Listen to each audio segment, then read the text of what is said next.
Hello students, how are you? I hope you all are fine at your home. Now come to the topic. Today's topic is oogenesis.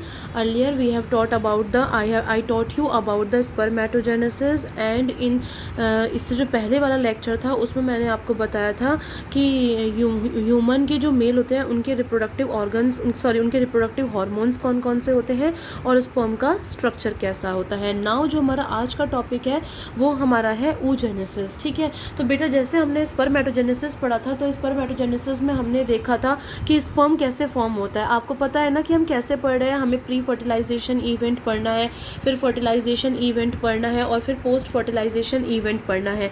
तो pre fertilization event में हमने क्या क्या पढ़ना था, हमने सारे स्ट्रक्चर्स देखे थे, है ना, और हमें स्पर्मेटोजेनेसिस और oogenesis पढ़नी थी. उसके बाद हमें उसका ट्रांसफ़र करना था और फिर हमें फर्टिलाइजेशन इवेंट पढ़ना है और फिर हमें पोस्ट फर्टिलाइजेशन इवेंट पढ़ना है.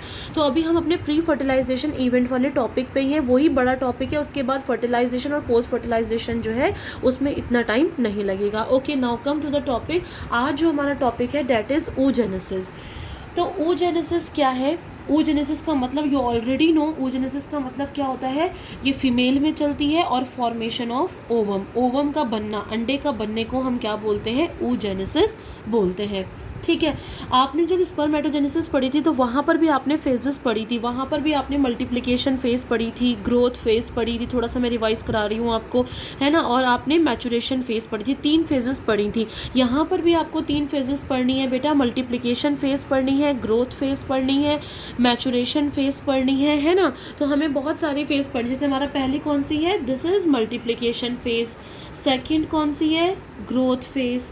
ठीक है, थर्ड हमारी कौन सी है, मैचुरेशन फेज, है ना. तो ये जो हमारे 3 फेज है वो हमें यहाँ पर भी देखनी है.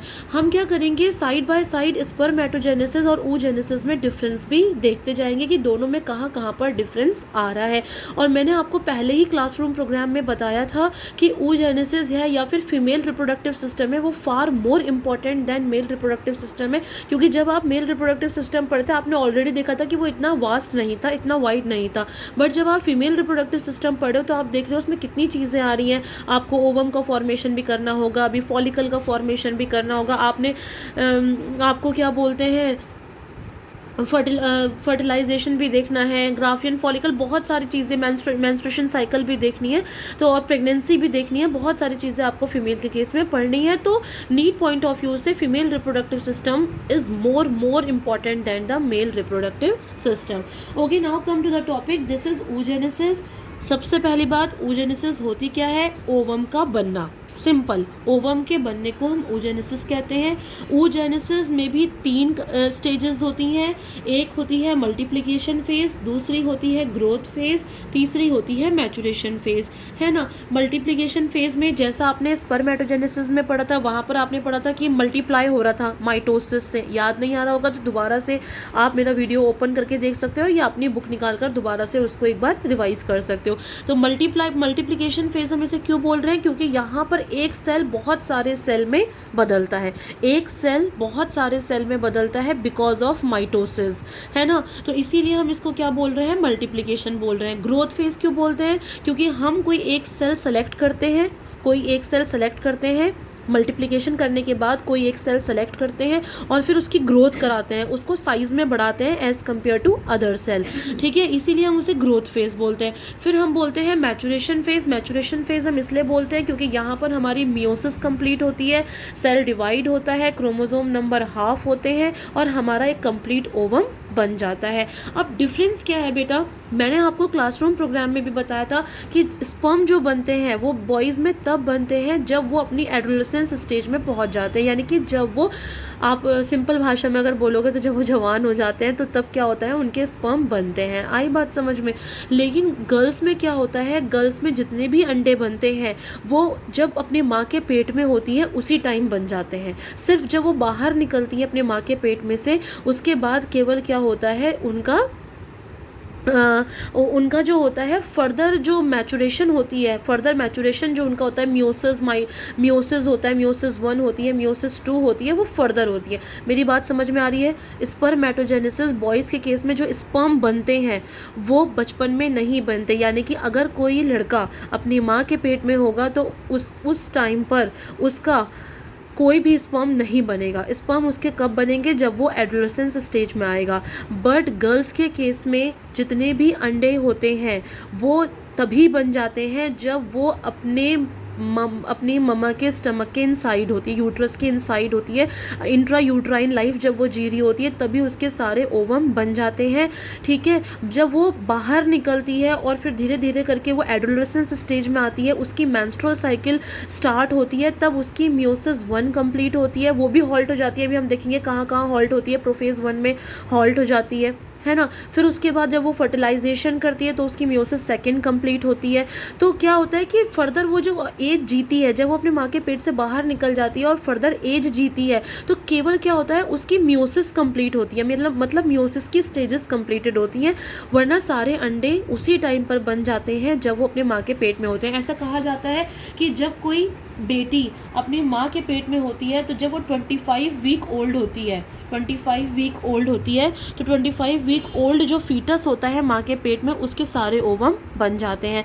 तभी आप देखते हो कि स्पर्म का जो प्रोडक्शन होता है बॉयज़ में वो उनकी मतलब बहुत लंबी एज तक रहता है। बट गर्ल्स में क्या होता है, मेंस्ट्रुअल साइकिल एक लिमिटेड स्टेज में स्टॉप हो जाती है, जिसको हम मीनोपॉज बोलते हैं कि हाँ मेंस्ट्रुअल साइकिल स्टॉप हो गई 40 की एज में, किसी में 45 की एज में हो जाती है, किसी की 50 की एज में स्टॉप हो जाती है मेंस्ट्रुअल साइकिल। इसीलिए होती है क्योंकि मेंस्ट्रुएशन में क्या होता है, हमारा ओवम निकलता है। अगर हम फर्टिलाइजेशन नहीं करते तो हमारा ओवम निकलता है मेंस्ट्रुअल साइकिल में, और एक एक करके हम हर मेंस्ट्रुअल साइकिल में क्या करते हैं, अपने ओवम को लूज करते रहते हैं। हमारे पास 2 ओवरी होती हैं बेटा, आपको पता है ये बात, आपने डायग्राम देख चुके हो आप। 2 ओवरी होती है, एक लेफ्ट में और एक राइट में। तो एक बार जब आप मेंस्ट्रुअल साइकिल करते हो तो लेफ्ट से ओवम निकलता है सपोज, और अगले मंथ जब आप मेंस्ट्रुएशन करते हो तो राइट वाली ओवरी से ओवम निकलता है, यानी कि ऑल्टरनेट निकलता है। पहले लेफ्ट से निकलेगा, फिर राइट वाली से निकलेगा, फिर लेफ्ट से निकलेगा, फिर राइट से निकलेगा, और निकलते वही हैं जो हम पहले से ही अपने माँ के पेट में बना लेते हैं। आ गई बात समझ में?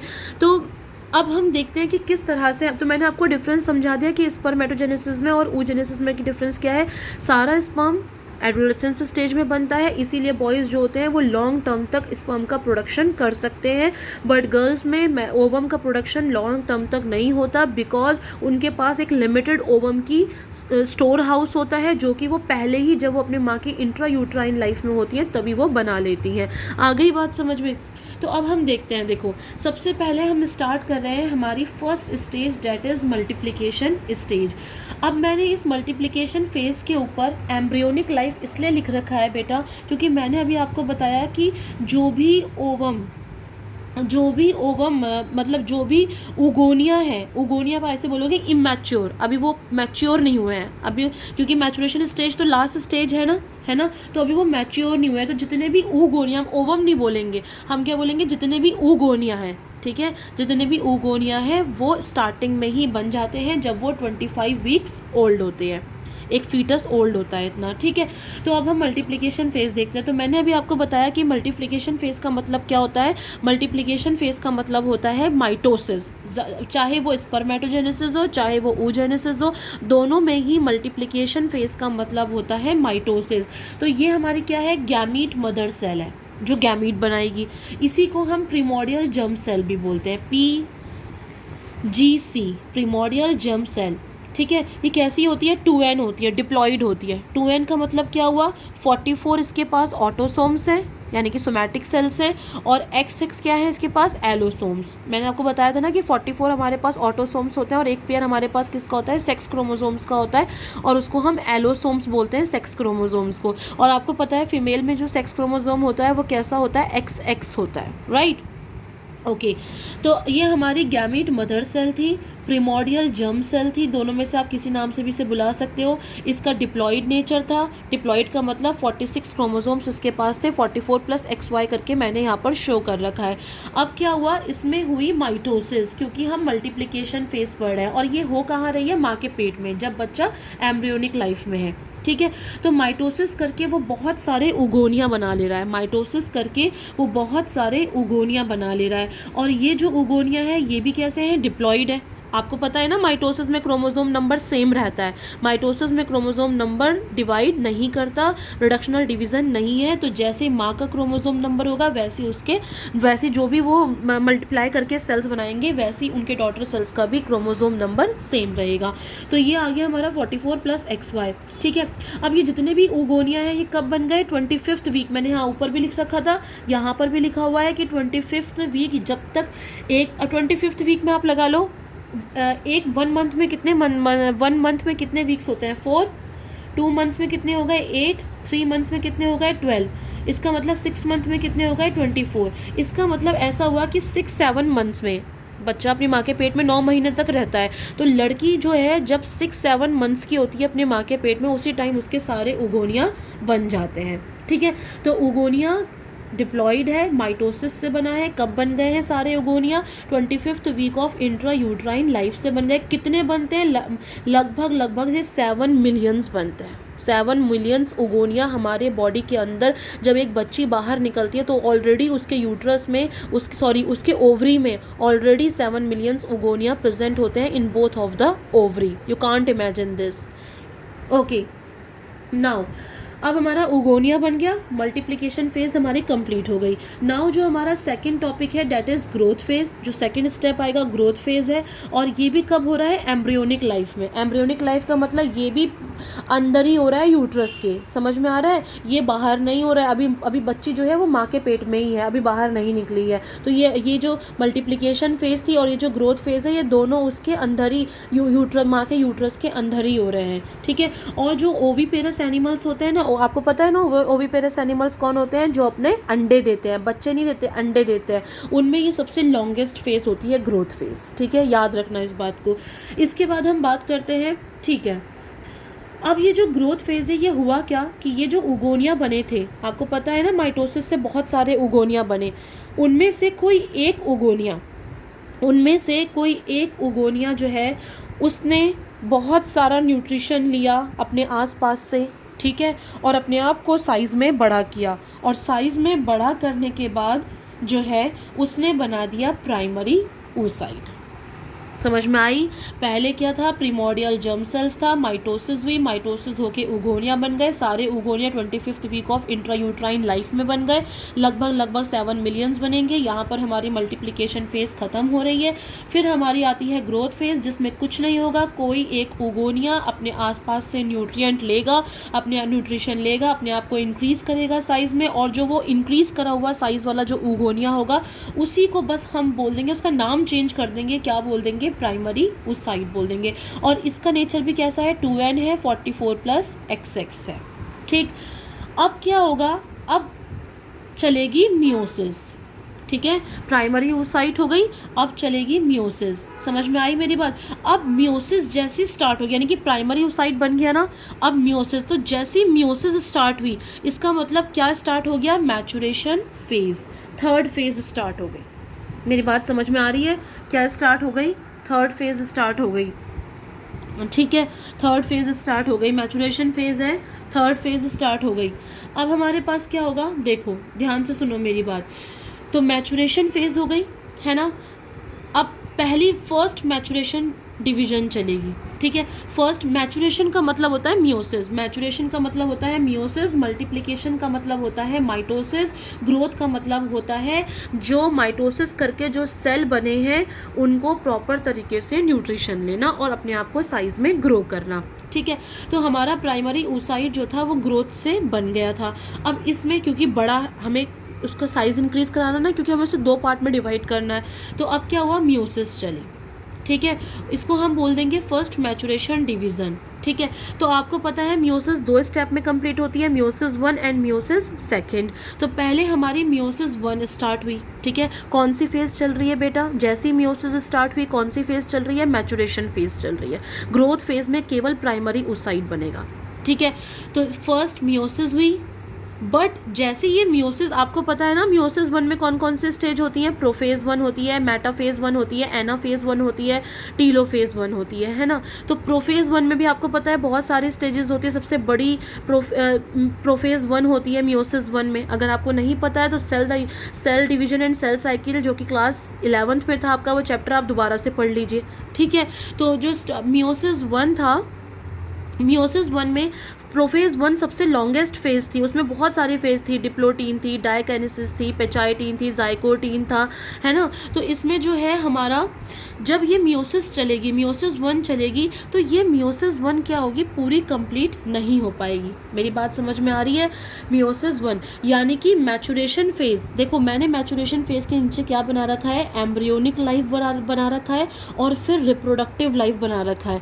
इसका मतलब आप समझ रहे हो कि मैचुरेशन फेज स्टार्ट तो कहाँ हो रही है, यूट्रस के अंदर ही, यानी कि मियोसिस होना कहाँ स्टार्ट हो जा रहा है, यूट्रस के अंदर ही। लेकिन मियोसिस कंप्लीट कब हो रही है, जब एक लड़की, समझ में आ रही है मेरी बात, जब एक लड़की की शादी होती है और उसके बॉडी में स्पर्म अंदर जाता है, तब उसका प्रॉपर तरीके से ओवम बनता है। मेरी बात समझ में आ रही है। इसीलिए मैंने इसमें लिखा embryonic life get converted into reproductive life. बेटा इसको बहुत ध्यान से पढ़ना, ये बहुत इंपॉर्टेंट आपके नीट के लिए है, ठीक है। तो एम्ब्रियोनिक लाइफ से एरो बनाकर रिप्रोडक्टिव लाइफ में इसलिए दिखाया क्योंकि जो हमारी मियोसिस है वो माँ के पेट में ही स्टार्ट हो जाती है, लेकिन ख़त्म कब होती है, सोचो जब एक लड़की जवान भी हो गई, फिर उसकी शादी हो गई, और शादी होने के बाद जब स्पर्म जो है वो हमारे उगोनिया प्राइमरी oocyte से जाकर, मतलब हमारा जो अंडा है, आप सिंपल भाषा में भी ऐसे समझो कि हमारा जो अंडा है उससे जाकर मिला, ठीक है। तो हमारी जो है हम कहते हैं कि कंप्लीट तरीके से जो हमारा ओवम है बना है, ठीक है। आगे बात समझ में। और इसीलिए इसको सबसे लॉन्गेस्ट फेज ह्यूमन में बोलते हैं। लॉन्गेस्ट फेज है ना, देखो जब एक बच्ची माँ के पेट में थी, फिर वो बड़ी भी हो गई, जवान भी हो गई, उसकी शादी भी हो गई, शादी होने के बाद फिर क्या बोलते हैं, उसका सेक्सुअल इंटरकोर्स हुआ, फिर स्पर्म गया, स्पर्म ने मेटिंग करी सेकेंडरी oocyte के साथ, और फिर जाकर ओवम बना, ठीक। इसीलिए इसको सबसे लॉन्गेस्ट फेज बोलते हैं ह्यूमन में। मैंने यहाँ लिख रखा है सबसे लॉन्गेस्ट फेज है ये ह्यूमन में, ठीक। अब देखो क्या हुआ, तो यहाँ पर हमारी पहली मियोसिस स्टार्ट हुई। ये कहाँ हो रहा है, अभी माँ के पेट में ही हो रहा है, ठीक है। मियोसिस वन स्टार्ट तो हुई, बट वो डिप्लोटीन स्टेज में रुक गई। डिप्लोटीन किसकी स्टेज थी, प्रोफेज वन की। मियोसिस वन की, प्रोफेज वन की डिप्लोटीन स्टेज थी। आपको पता है क्लास 11th में हमने ये सब पढ़ रखा है, ठीक है। डिप्लोटीन स्टेज में जाकर रुक गई। जब ये डिप्लोटीन, ये पूछा जाता है बेटा कि कौन से स्टेज में मियोसिस वन कहाँ रुक जाती है, तो मियोसिस वन जो है प्रोफेज वन में रुक जाती है। कौन सी स्टेज पर, डिप्लोटीन स्टेज पर। उसके बाद क्या होगा, प्राइमरी oocyte, ये जो प्राइमरी oocyte था जिसका डिप्लोटीन स्टेज में मियोसिस वन रुक गई थी, मेरी बात ध्यान से सुन रहे हो, ये जो प्राइमरी oocyte था इसकी जो मियोसिस वन डिप्लोटीन स्टेज में रुक गई थी, अब वो क्या करेगी, अपने ऊपर लेयर्स लगाएगी। देखो फॉलिकल का मतलब क्या होता है, जैसे सपोज ये हमारा उगोनिया है, ये हमारी प्राइमरी oocyte है, ठीक है, ये हमारी प्राइमरी oocyte है। इसके ऊपर क्या होता है, लेयर्स लगने लग जाती हैं। जो पहली लेयर लगती है उसको हम प्राइमरी फॉलिकल बोलते हैं, लेयर को हम फॉलिकल से बोलते हैं, फॉलिकल बोलते हैं, ठीक है। अभी हम आगे और डिटेल में पढ़ेंगे, आपको और क्लियर होता जाएगा। अभी हम सिंपल सा oogenesis पढ़ रहे हैं कि oogenesis होता क्या है। अभी मैं आपको इतना समझा रही हूँ कि फॉलिकल का मतलब होता है किसी भी प्राइमरी oocyte के ऊपर जो है लेयर्स लगना, या फिर सेकेंडरी oocyte के ऊपर लेयर्स लगना। लेयर्स लगने को हम फॉलिकल बोलते हैं सिंपल भाषा में। तो पहली वाली लगेगी तो क्या बोल देंगे, प्राइमरी फॉलिकल। फिर एक और लग जाएगी तो इसको क्या बोल देंगे, सेकेंडरी फॉलिकल। फिर एक और लग जाएगी तो इसको क्या बोल देंगे, टर्शरी फॉलिकल, है ना। पहली को प्राइमरी, दूसरी को सेकेंडरी, तीसरी को टर्शरी, ठीक। अब होगा क्या, देखो ये रुक गई थी डिप्लोटीन स्टेज में, ठीक है। अब डिप्लोटीन स्टेज में रुक गई, अब ये रुक गई है तो कुछ ना कुछ तो कर रही होगी ना, डिवाइड तो हो नहीं पा रही पर कुछ ना कुछ तो कर रही होगी। तो होगा क्या कि ये अपने ऊपर लेयर लगाना स्टार्ट कर देगी, ये धीरे धीरे अपना अमाउंट बढ़ाना स्टार्ट कर देगी, अपने आप को प्रोटेक्शन करना स्टार्ट कर देगी। तो जो प्राइमरी oocyte प्रोफेज में रुक गई थी, ठीक है, वो अपने ऊपर प्रिमोर्डियल फॉलिकल लगाएगी, प्राइमरी फॉलिकल लगाएगी, सेकेंडरी फॉलिकल लगाएगी और अर्ली टर्शियरी फॉलिकल लगाएगी। मतलब अपने ऊपर लेयरिंग करना स्टार्ट कर देगी, क्योंकि अभी वो रुक गई है और आगे उसको कोई भी डिवीजन दिखाई नहीं दे रही। अभी देखो वो प्रोफेज 1 में ही रुक गई है, यानी कि अभी उसे मेटाफेज 1 भी कंप्लीट करना है, फिर उसे एनाफेज 1 भी कंप्लीट करना है, फिर उसे टीलोफेज 1 भी कंप्लीट करना है, तब जाके तो वो मियोसिस सेकेंड में जाएगी। अभी तो वो मियोसिस 1 की पहली स्टेज में ही डिप्लोटीन में रुकी हुई है ना। तो रुकने में वो कुछ ना कुछ करेगी। तो जैसे फॉर एग्जांपल ये सारे काम कहाँ हो गए, माँ जब आप माँ के पेट में थे, यूट्रस में थे, कोई लड़की अपने माँ के पेट में जो यूट्रस है उसमें थी, तब ये सारे काम हो गए। अब वो बड़ी हो रही है, धीरे धीरे बाहर आई, दुनिया में आई, धीरे धीरे बड़ी हो रही है। तो बड़े होने में वो कुछ तो करेगी ना, या फिर ऐसे थोड़े ना कि वो ऐसे ही रहेगी। तो वो क्या करेगी, वो इतने जितना टाइम जैसे अपनी जब तक उसको मेंस्ट्रुअल साइकिल स्टार्ट नहीं हो रही है तब तक वो क्या करेगी, अपने लेयर्स लगाना स्टार्ट कर देगी। मेरी बात समझ में आ रही है। जब कोई भी लड़की अपने माँ के पेट में होती है, मैंने बताया उसी टाइम पर उसकी ग्रोथ फेज़ भी होती है, उसी टाइम पर उसकी मल्टीप्लिकेशन फेज़ भी होती है और उसी टाइम पर उसकी मैचुरेशन फेज़ भी स्टार्ट हो जाती है। बट मियोसिस 1 की प्रोफेज 1 में डिप्लोटीन पर वो रुक जाती है और ऐसे में ही बच्ची बाहर निकलकर अपनी माँ की वेजिना से आ जाती है। कहाँ पर रुकी हुई है बच्ची, मियोसिस 1 में। ठीक है, अब वो धीरे धीरे 1 साल की हो रही है, 2 साल की हो रही है, 3 साल की हो रही है, जब तक कि उसको मेंसेस नहीं आ जाते, ब्लीडिंग नहीं हो जाती, उसका एक इम्प्योर ब्लड बाहर नहीं निकल जाता, तब तक कि वो 13-14 की एज में या फिर 12 की एज में, तब तक वो 12 साल क्या करेगी, तो वो 12 साल ये काम करती है, अपनी जो प्राइमरी oocyte जो कि उसका प्रोफेज में रुक गया था उसके ऊपर वो प्राइमरी फॉलिकल लगाती है, सेकेंडरी फॉलिकल लगाती है और अर्ली टर्शियरी फॉलिकल लगाती है। ठीक है, अब मेंस्ट्रुअल साइकिल आ गई, उसको मेंसेस ब्लीडिंग स्टार्ट हो गई, वो अपनी मैच्योर एडोलेसेंस स्टेज में पहुंच गई। ठीक है, जैसी मेंस्ट्रुअल साइकिल स्टार्ट होगी, ठीक, जैसी मेंस्ट्रुअल साइकिल स्टार्ट होगी तो उसकी मियोसिस 1 कंप्लीट हो जाएगी। मियोसिस 1 कंप्लीट हो जाएगी मतलब प्रोफेज तो पूरी कंप्लीट हो गई, मेटाफेज भी कंप्लीट हो गई, एनाफेज 1 भी कंप्लीट हो गई और टीलोफेज 1 भी कंप्लीट हो गई। राइट, समझ में आ रहा है। तो इसका मतलब ये हुआ कि जब लड़की अपनी एडोलेसेंस स्टेज में आती है, उसको ब्लीडिंग होना स्टार्ट होती है, उस टाइम पर उसकी मियोसिस 1 कंप्लीट होती है। और ये मियोसिस 1 स्टार्ट कहाँ हुई थी, येस यू आर राइट, ये मियोसिस 1 एम्ब्रियोनिक स्टेज में ही स्टार्ट हो गई थी, बट डिप्लोटीन स्टेज में रुक गई थी। ठीक है, और उसने जो भी अपनी एडोलेसेंस स्टेज तक पहुंचने के लिए जितना भी टाइम स्पेंड किया वो इसमें किया, फॉलिकल्स लगाने में किया। ठीक है, अब क्या हुआ, देखो ब्लीडिंग हो गई, पहली मियोटिक डिवीजन कंप्लीट हो गई। ठीक है, अब न्यूक्लियस की तो डिवीजन हो गई, सेल की डिवीजन भी होगी। तो क्या होगा, सेल की डिवीजन होगी, हम क्या बोलते हैं सेल की डिवीजन को, साइटोकाइनेसिस। ये जो साइटोकाइनेसिस है ये कैसी होगी, अनइक्वल होगी। अनइक्वल होगी मतलब 2 सेल बराबर नहीं बनेंगे, एक सेल बड़ा बनेगा, ठीक है, एक सेल बड़ा बनेगा, सपोज एक सेल बड़ा बनेगा और एक सेल छोटा बनेगा। जो सेल बड़ा बनेगा उसको तो हम बोल देंगे सेकेंडरी oocyte, ऑब्वियसली पहले प्राइमरी oocyte बोल रहे थे, मियोसिस 1 कंप्लीट होने के बाद हम उसको क्या बोल देंगे, सेकेंडरी oocyte। ठीक है, और जो सेल छोटा बनेगा उसको हम बोलेंगे फर्स्ट पोलर बॉडी, उसको हम क्या बोलेंगे, फर्स्ट पोलर बॉडी। और आपको पता है कि meiosis 1 is the reductional division जिसमें क्रोमोसोम नंबर हाफ हो जाते हैं। तो आप देखो यहाँ पर 44 ना रह के कितना हो गया, 22, 2x ना रह के कितने एक्स हो गए, 1, हाफ हो गया, और हाफ यहाँ चला गया, हाफ यहाँ आ गया, हाफ यहाँ, दोनों का सम अप करोगे तो 44 प्लस XX ही होगा। ठीक है, तो मियोसिस रिडक्शनल डिवीजन थी, हाफ यहाँ पर आ गया 22 प्लस एक्स, हाफ यहाँ पर आ गया 22 प्लस एक्स, यानी कि ये भी n हो गया, हैप्लॉइड नेचर का हो गया, और ये भी n हो गया, हैप्लॉइड नेचर का हो गया।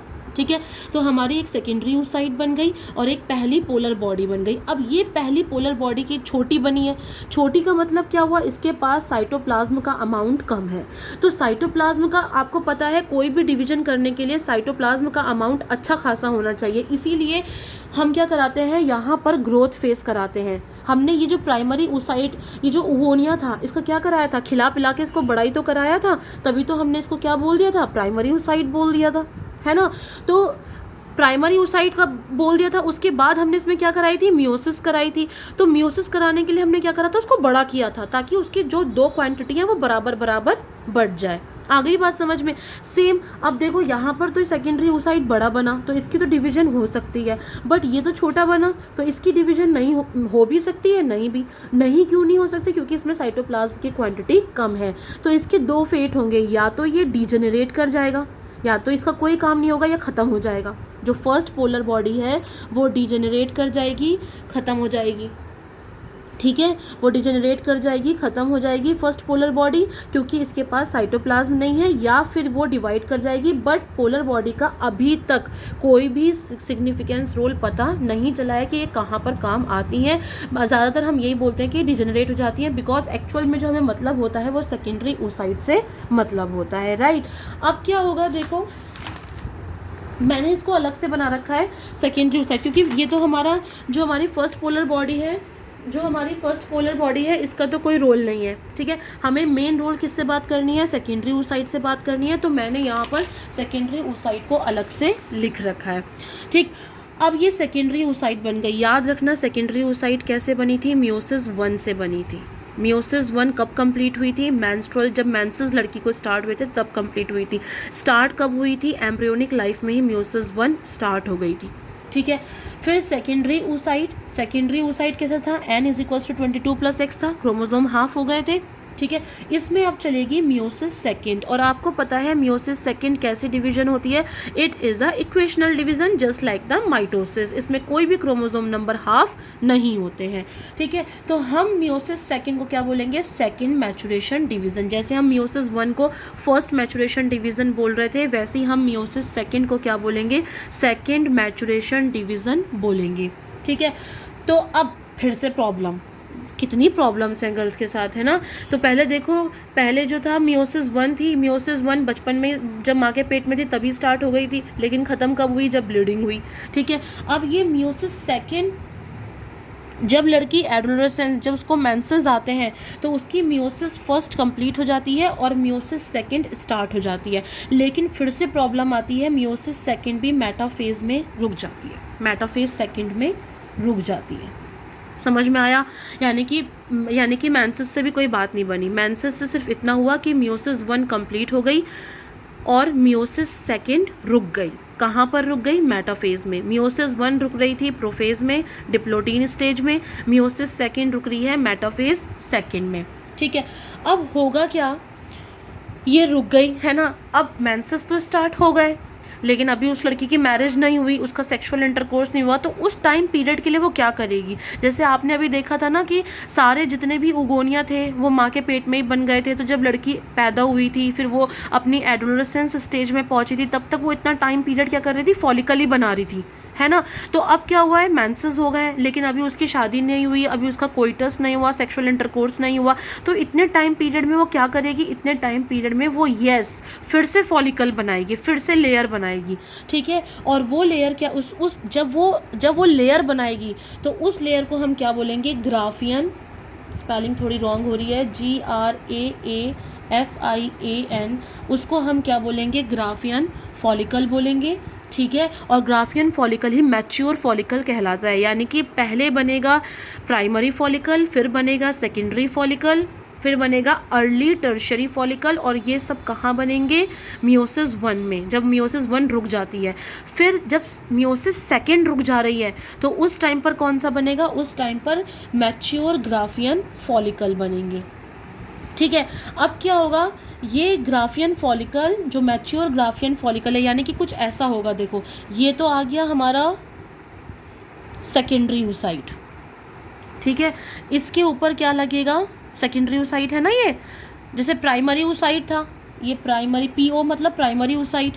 प्राइमरी oocyte के ऊपर क्या था? Primary follicle, secondary follicle, tertiary follicle. ऐसी ये क्या है? सेकेंडरी oocyte है। सेकेंडरी oocyte के ऊपर क्या लगेगा? ग्राफियन फॉलिकल, ठीक है। अब ये ग्राफियन फॉलिकल जो है मैच्योर फॉलिकल है, ये रप्चर होगा, ये टूटेगा, ठीक है। अब टूटने से क्या होगा कि ये जो अंदर की सेकेंडरी oocyte है, अंदर क्या प्रेजेंट है? सेकेंडरी oocyte, ठीक है। तो ग्राफियन फॉलिकल जो बाहर की लेयर थी वो तो टूट गई, अंदर जो oocyte था वो बाहर निकल गया, सेकेंडरी oocyte बाहर निकल गया, ठीक है।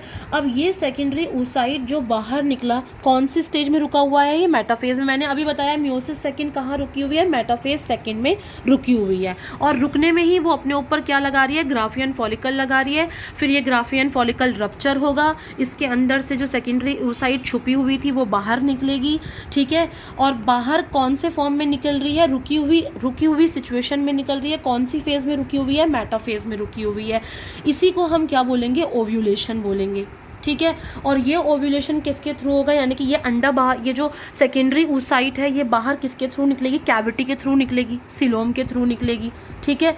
उसके बाद क्या होगा? ये सेकेंडरी oocyte अपनी इसी मेटाफेज में रुकी हुई सिचुएशन में ही, ये सेकेंडरी oocyte अपनी इसी मेटाफेज सिचुएशन में, जो मेटाफेज में ये रुकी हुई है, उसी सिचुएशन में ये कहाँ पहुँचेगी? फैलोपियन ट्यूब में पहुँचेगी। आपको पता है फैलोपियन ट्यूब ही वो जगह है जहाँ पर स्पर्म और ओवम की मीटिंग होती है।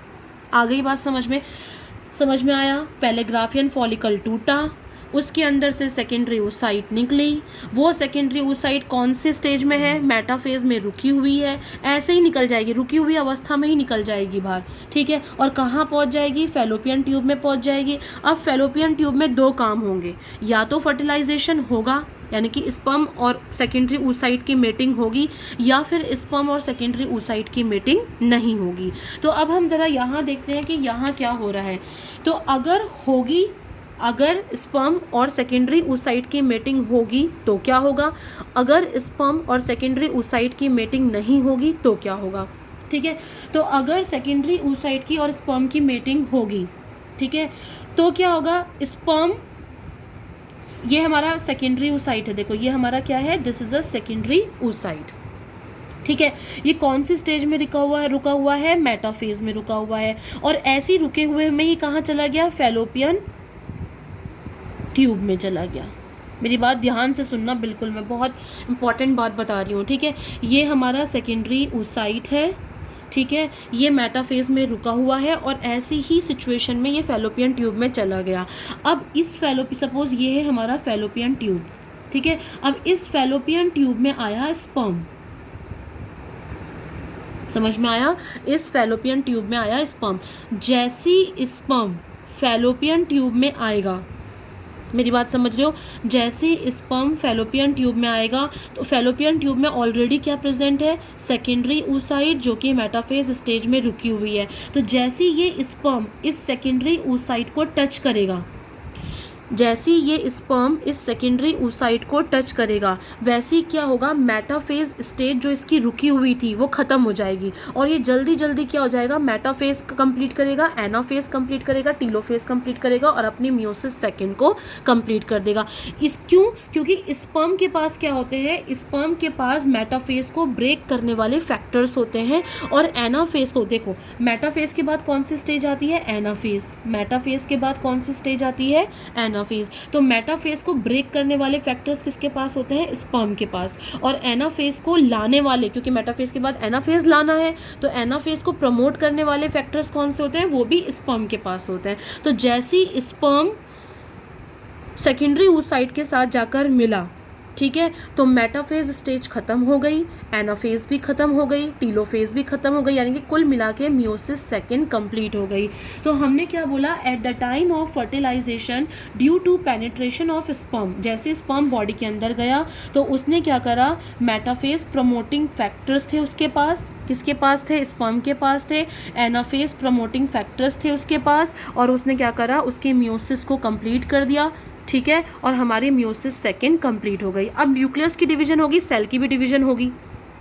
फिर से क्या हुआ? सेल साइटोकाइनेसिस कैसी हुई? अनइक्वल हुई, है ना। फिर से साइटोकाइनेसिस कैसी हुई? अनइक्वल हुई। तो एक बना बड़ा और एक बना छोटा। देखो सबसे इम्पॉर्टेंट बात बेटा, स्पर्म में जब हम स्पर्मेटोजेनेसिस पढ़ रहे थे तो उस टाइम हमारे कोई भी पोलर बॉडीज़ नहीं बनी थी और जब भी डिवीज़न हो रही थी तो इक्वल हो रही थी, जबकि oogenesis में जब भी डिवीज़न हो रही है सेल की तो अनइक्वल हो रही है और पोलर बॉडीज़ बन रही हैं बार बार, ठीक है। चलो अब हम